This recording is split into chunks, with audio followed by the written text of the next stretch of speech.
The story of a people is told best by those who live it out daily. And when the history of that community is informative, inspirational, and insightful, it should then be shared with the world. The Clio Exchange does that.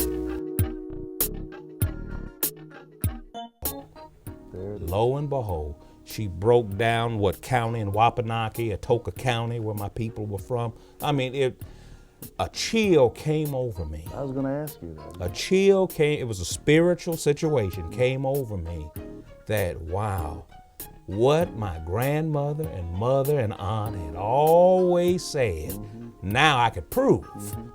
See, they didn't have the roles. Yeah, see. right. Swing low, sweet chariot. Yes. And as a result of that, that song became, the Jubilee Singers of Fisk University adopted the Fisk Singers to be their primarily fundraiser, to go around the world. They met the Queen of England, Queen Victoria. And they said, when they sang that song, Swing Low, Sweet Chariot, Queen of England, Queen Victoria, cried. She was that moved. So then, at being one of the Jubilee Singers, they were automatically on a scholarship.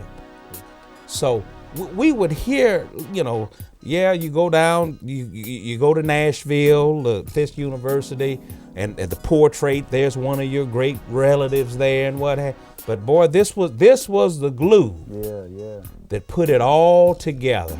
And as a result of that, USA Today did a story on it. And from there, it went to the internet, and the rest is history. That's great.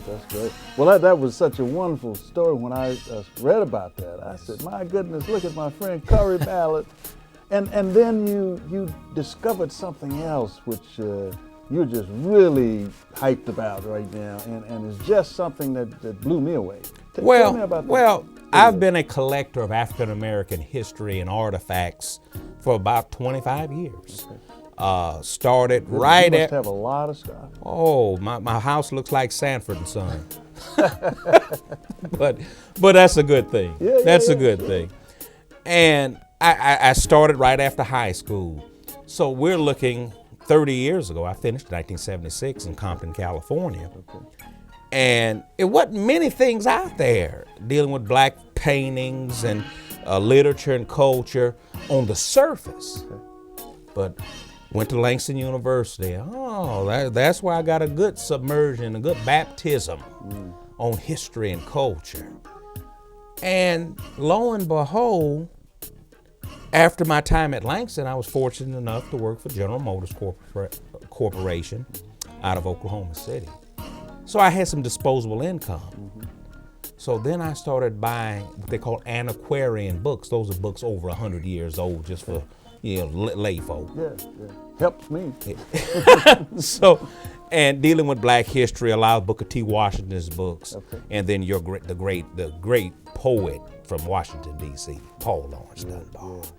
Oh, I collected about a dozen of his original works. Is that right? Oh yes.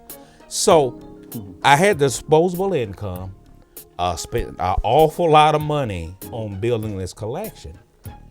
So in Oklahoma and throughout the Southwest, a lot of dealers know that I collect that genre. And it's quite popular now. In Washington, D.C., there are many stores now from antique maps of Africa, et cetera, dealing with slave trade. I must have over 24 slave actual documents dealing with bills of sale, hire outs. I used to could buy that stuff $10, $15 a piece 20 years ago. What is it now? $3, $4, $5. Depend on if you can, let's say, hundreds. If you get something that's, let's say, Thomas Jefferson's family, Sally Hemings.